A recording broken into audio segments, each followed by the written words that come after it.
Another Trump ally is speaking out about the Russia investigation, but these remarks not intended to be made public. It's a secret recording of one of Donald Trump's biggest allies on Capitol Hill, Congressman Devin Nunes, at a closed-door fundraiser. And in the recording, first obtained by MSNBC, Nunes makes the case that it is their responsibility, Republicans, the Republicans in the House of Representatives, to act as the last line of defense to protect the President of the United States. Listen.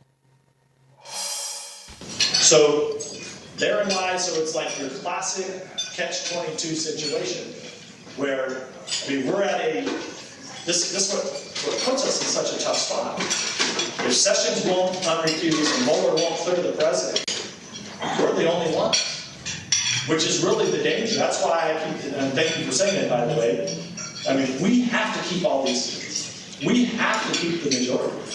If we do not keep the majority, all of this goes away. CNN's Manu Raju in Washington with much more on this. Manu, as I listen to this, on one hand, not surprising to hear Devin Nunes make the case that he doesn't want the president to be impeached. But on the other hand, he seems to be saying it's Congress's job to protect the president rather than serve as a check on the executive branch, which is their job.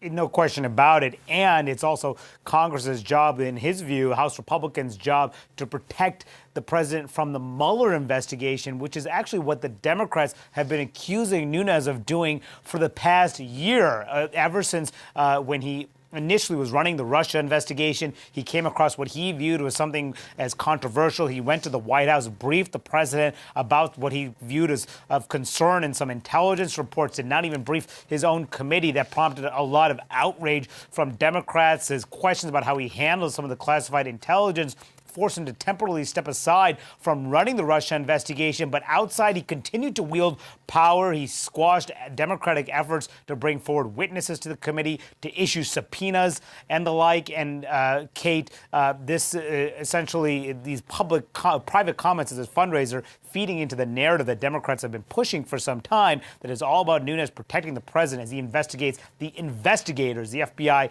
and the Justice Department, rather than what Russia did in 2016. Kate. And Manu, there's much more in this as well, in this fundraiser that he talked about. He talks about it almost seems to be acknowledging a strategy when it comes to possibly impeaching someone else, the man overseeing the Russia investigation, Rod Rosenstein. Yeah, he raises some questions about the timing of impeaching Rod Rosenstein, suggesting that it's best to do this after the Senate were to confirm Brett Kavanaugh to be the Supreme Court, next Supreme Court justice, because of concerns that the process could tie up the Senate and imperil the efforts to confirm Kavanaugh before the midterms.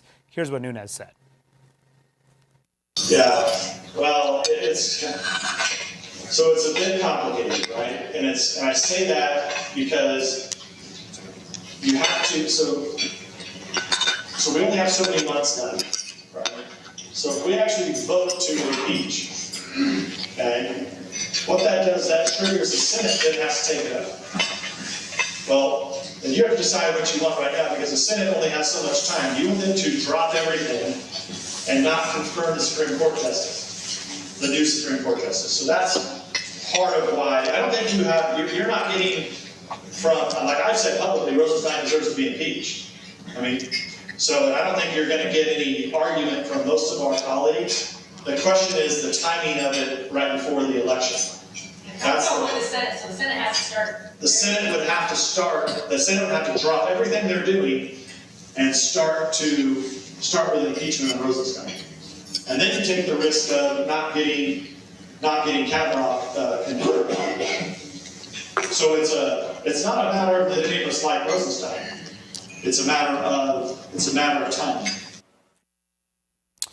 Now, Kate, there are not the votes in the House to impeach Rod Rosenstein, and certainly not the votes in the Senate to convict him. But clearly, Nunes has been pushing this line for some time. And Kate, also, I've asked both the Speaker's office and also Kathy McMorris Rogers, who's the member of the House Republican leadership, who Nunes' fundraiser was attending. That fundraiser, if they agreed with Nunes on these 2 points, I have not heard back yet. So we'll see if they align themselves with Nunes, particularly about whether or not they believe the House majority is necessary to protect Trump from Mueller. Kate. Yeah, absolutely. Yeah, I mean, Kathy McMorris Rogers, you heard her right there on the tape with them. It'll be really interesting to hear what she has to say on that. Monty, great to see you. Thanks so much.